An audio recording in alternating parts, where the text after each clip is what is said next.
Somewhere in the dead center of Australia, a single afternoon of rain can cut a town off from the rest of the country.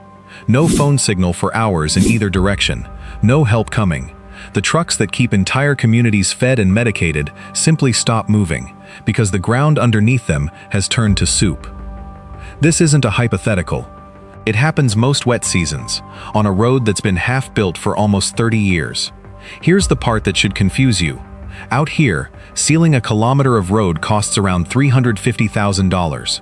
Do the same job through a major city, and you're looking at closer to $5 million. This is remarkably cheap compared with most major highway projects Australia builds. And yet governments have committed close to $1.2 billion to finish it, for a route that fewer than a few thousand people actually live along. So why, after nearly 3 decades of promises, is more than 1,000 kilometers of it still red dirt? And why does it deserve a billion-dollar price tag at all? The answer isn't the desert. It isn't even the engineering, although the engineering is brutal enough on its own. The real obstacle was getting anyone in power to care about a road almost nobody would ever drive. And that story starts, unexpectedly, with one man standing up in a room nobody expected him to win. This is the Outback Way, 2,720 kilometers of highway cutting straight through the heart of the continent, from Laverton in Western Australia to Winton in Outback Queensland, passing through Alice Springs and skirting Uluru along the way.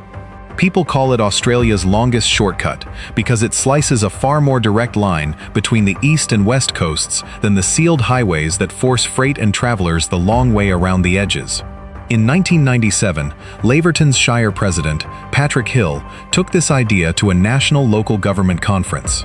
Seal one continuous road through the middle of the continent, connecting communities that had never had a reliable, all-weather route between them.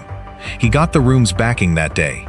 Getting the money took him and a handful of local councils the next 25 years. In 1998, they formed the Outback Highway Development Council, turning scattered small-town lobbying into something federal governments would eventually have to answer to. Soon after, councils further east in Queensland asked to be included too, stretching the original vision all the way out to Winton and Boolia. They even documented the fight in a book, wryly titled Bull Dust to Bitumen, because for most of that time, bull dust was all they had. And this is the part that actually explains everything. Only a few thousand people live along this entire 2,720-kilometer route. Not nearly enough votes to win the political fights that decide where national road funding goes. $1 billion road for a population that small is almost impossible to justify on a spreadsheet, which is exactly why it took federal money until 2013 to show up at all, and even then, it started small. Just $42 million. The road got built the only way it ever could, one budget cycle at a time, while the unsealed stretches in between kept washing out every wet season. What kept the campaign alive wasn't a lobbying strategy. It was nurses in places like Warburton checking the weather forecast every single afternoon during the wet season, because one storm cell can decide whether medical supplies arrive this week or not for another month. It was truck drivers who'd factor an extra 3 days into every delivery, just in case a creek crossing turned into a lake overnight. It was families who couldn't get fresh food for weeks at a time, watching it turn to frozen tins and long-life milk until the roads dried out, and parents who sometimes couldn't get a sick child to a hospital until the water finally went down. That pressure is what finally forced a turning point. In February 2022, the federal and state governments announced a combined $678 million package, specifically to seal the worst of what remained. Total investment now sits at roughly $1 billion in federal commitment alone, with Western Australia, the Northern Territory, and Queensland adding their own shares on top, a genuinely enormous sum for a road most of the country will never once set tires on. Once the money was actually flowing, engineers ran straight into everything the desert had been hiding. Road trains out here haul up to 4 trailers hitched together, stretching past 53 meters, among the longest vehicles legally allowed anywhere on Earth, so the road has to be wide enough that 2 of them can pass at speed without either one clipping the edge and shearing off into the dirt. Then came the heat. Surface temperatures regularly climb past 50 degrees Celsius, and the ground expands and contracts hard between blistering days and freezing desert nights. Ordinary rigid concrete would crack apart under that kind of repeated stress within a few years, so crews use flexible bitumen instead, a surface built to bend with the ground rather than fight it season after season. But the desert had one final trick waiting underneath. The sand out here has almost no strength of its own. Step on it, and it shifts like it's barely there, which meant a 53-meter, fully loaded road train had nowhere solid to actually stand on. Before a single truck could safely cross, engineers effectively had to manufacture solid ground from scratch, mixing cement and lime into the sand until it behaved closer to soft rock, then layering a tough mesh underneath the surface to spread the weight of every passing truck across a wider footprint, so it wouldn't simply punch straight through. It's slow, deliberate, unglamorous work, and every layer has to be right before the next one goes down, because out here, once a section fails, there's no quick fix. The nearest repair crew might be hundreds of kilometers away. And then there's the one thing this desert almost never gets, and absolutely cannot handle when it does. Dry creek beds here can sit empty for years and then fill with a wall of water in a single afternoon, with almost no warning at all. Bridging every one of the hundreds of crossings along this route would be financially impossible. So instead, engineers build concrete causeways, low crossings designed to let floodwater flow straight over the top of the road instead of tearing it apart. The road survives being submerged. It just can't be driven until the water drops, sometimes a day, sometimes considerably longer, leaving trucks and travelers parked on either bank waiting it out. The road is being finished piece by piece, and each state is fighting a different version of the same war. Western Australia has the biggest battle by far. The Great Central Road toward the Northern Territory border is the largest unsealed stretch on the entire route, and it won't be fully sealed until 2032. The Northern Territory has the flood problem, upgrading the Plenty Highway and Chukaruru Road to a proper sealed, road train-ready standard, while building new causeways into some of the worst flood-prone crossings on the map. Queensland has the shortest remaining gap of the three, but it's arguably the most economically important, since that short stretch of the Kennedy Developmental Road connects two of the country's biggest mining and cattle regions. Altogether, roughly 1,500 kilometers of the route is now sealed. As of mid-2026, about 1,160 kilometers of it is still dirt. There's a detail almost nobody expects. Building a sealed road through a desert sometimes means drilling deep bores just to find enough water to mix with the cement. Engineers hunting for groundwater before they can even pour the road meant to connect everyone else.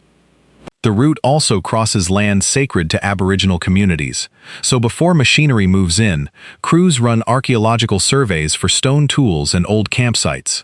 Where something significant turns up, the road gets rerouted. On the Western Australian section, the alliance building the road, named the Wangutha Way Alliance after the local Aboriginal people of the area, has made Aboriginal employment a core part of the contract, not an afterthought. None of this is really about shaving hours off a road trip, even though it will. It's about what a reliable road means for people who currently have no backup option when the sky opens up.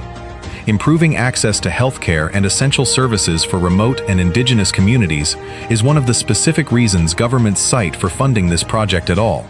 And it's what more than 25 years of lobbying was actually fighting for. For towns like Warburton and Warrakurna, sitting deep along the Western Australian stretch, a finished road isn't an upgrade to daily life. It's the difference between being connected to the rest of the country year-round and being cut off every single wet season, sometimes for weeks at a stretch. Those nurses checking the forecast every afternoon, they're exactly who this $1 billion was actually for. The economics only sharpen the case. This is one of the cheapest major highway projects Australia is likely to build per kilometer, against industries already worth billions along the corridor: mining, cattle, freight, tourism. A fully sealed route is expected to unlock even more of that, opening up the goldfields around Laverton, rare earth exploration areas north of Alice Springs, and cattle stations in between. Government estimates put the jobs supported by construction and the resulting activity at well over 2,000. And for freight operators, the upgrade is expected to cut roughly 10 hours off the trip between Western Australia and Western Queensland, a full working day for a truck driver, saved on a single run, plus fewer breakdowns and blown tires from the corrugated dirt that shreds suspension along the way. There's a national angle too.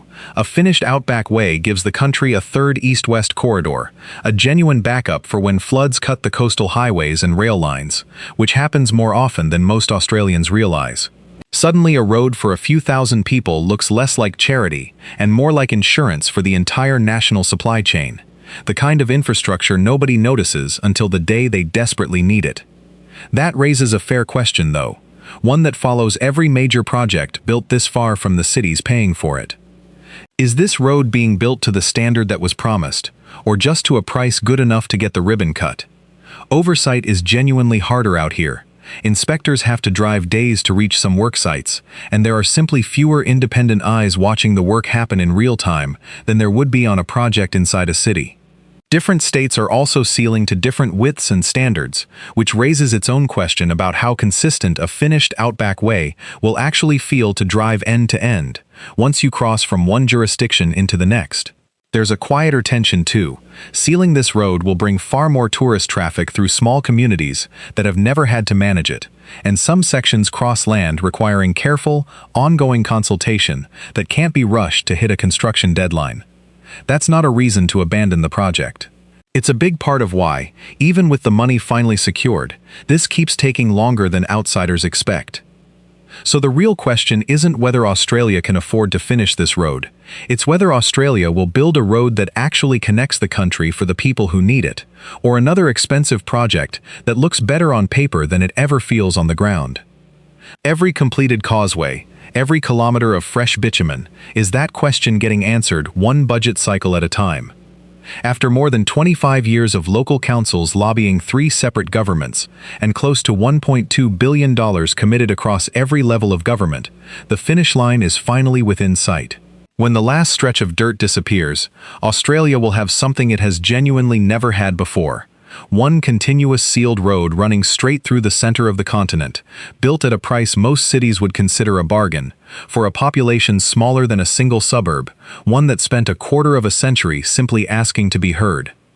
For most Australians, the Outback Way will remain a road they never see and never drive in their entire lives. But for the people living along it, this was never really a shortcut. It's the line between being isolated and being connected, between a storm deciding their week for them and a storm being just weather. Would you spend $1 billion on a road like this, for a population that small, or is that exactly the kind of infrastructure a country like Australia should be willing to pay for?